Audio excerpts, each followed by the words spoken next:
You've been told electric vehicles are going to crash the grid. Too many cars, too much demand, not enough power. But here's the number no one talks about. EVs today use just half of 1% of global electricity. And even in the future, that barely moves. I'm Bo Kaufman, and this is the Sanity Project. Today, we're cutting through one of the biggest misconceptions around electric vehicles, the idea that they're about to overwhelm our power system. To walk us through the actual math behind this, I'm joined by energy systems specialist Dr. Emily Carter, who's spent years studying grid capacity and electrification trends. Dr. Carter will walk us through the real data, not the fear-mongering talking points. Let's listen to what she has to say. There is a persistent fear dominating the Canadian energy conversation right now, that trading gas cars for electric vehicles is going to completely break the national power grid. The scenario usually looks like this. Millions of commuters pull into their driveways at 5 p.m., plug in their cars at once, and overwhelm the system, plunging entire neighborhoods into darkness.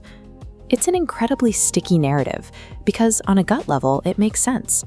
We already worry about power usage during extreme weather, so adding millions of massive batteries to the system feels like a guaranteed recipe for blackout. But if you talk to grid operators, independent researchers, or the Ministry of Natural Resources, you won't find any panic. They aren't bracing for a collapse. Right now, intuitive fears are drowning out the actual mathematical realities of the energy transition. To understand why the engineers aren't worried, we need to look at a single grounding number. This chart represents global electricity demand. Today, electric vehicles account for just 0.5%. Even in the most aggressive adoption scenarios, the IEA projects EV load will hit a ceiling of 8% by 2035. The vast majority of power demand remains entirely unaffected. When we break down exactly how that 8% hits the system, looking at the timeline, the time of day, and the source of the power, the grid collapse narrative completely falls apart. This graph shows how that demand actually arrives. That jump to 8% is not a sudden shock to the system. It is a smooth, highly predictable curve stretching over a 12-year runway. Grid operators anticipate these exact types of curves. They work in multi-year planning and investment cycles, continually upgrading infrastructure to match telegraphed load increases. Our electrical grids have routinely absorbed massive new technologies before. The system didn't buckle when we introduced central air conditioning in the 1960s, or when we plugged millions of desktop computers into the wall in the 1990s. Accommodating a predictable 8% load growth over a decade represents standard infrastructure management, not an engineering crisis. Then there's the timing. The fear that everyone plugs in right at 5 p.m. is contradicted by actual utility and charging network data. The numbers consistently show the vast majority of EV charging actually happens while we sleep, during the off-peak hours between 10 p.m. and 6 a.m.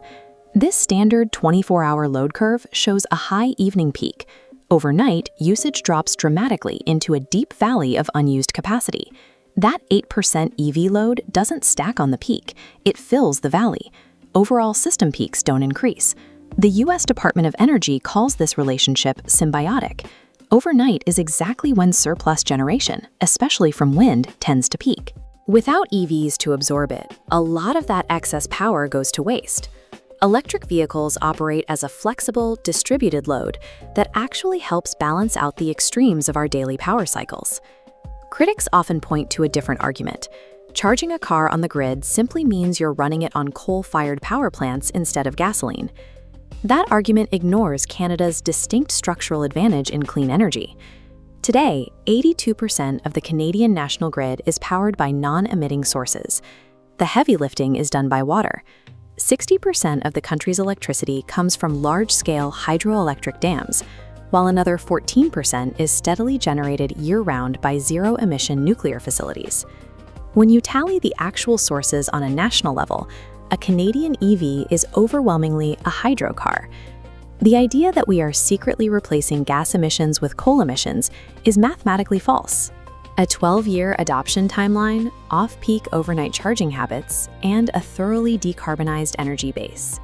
When you stack those facts together, that 8% load is an asset to the grid, not a liability. And utilities aren't leaving this to chance. We already have the technical solutions in place.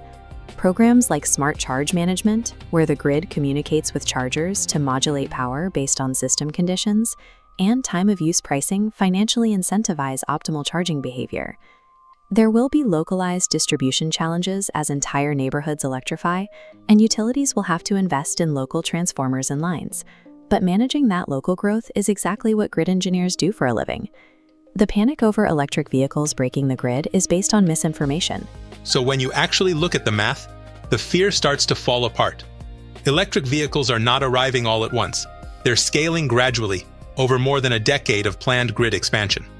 And the way they charge, mostly overnight, means they're using power when the system has room.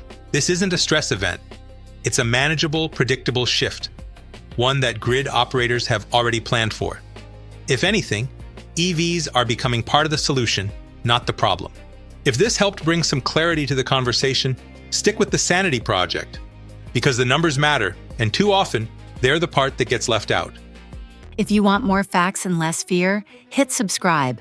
Check out the next breakdown wherever you're listening or watching. Stay sane, Canada.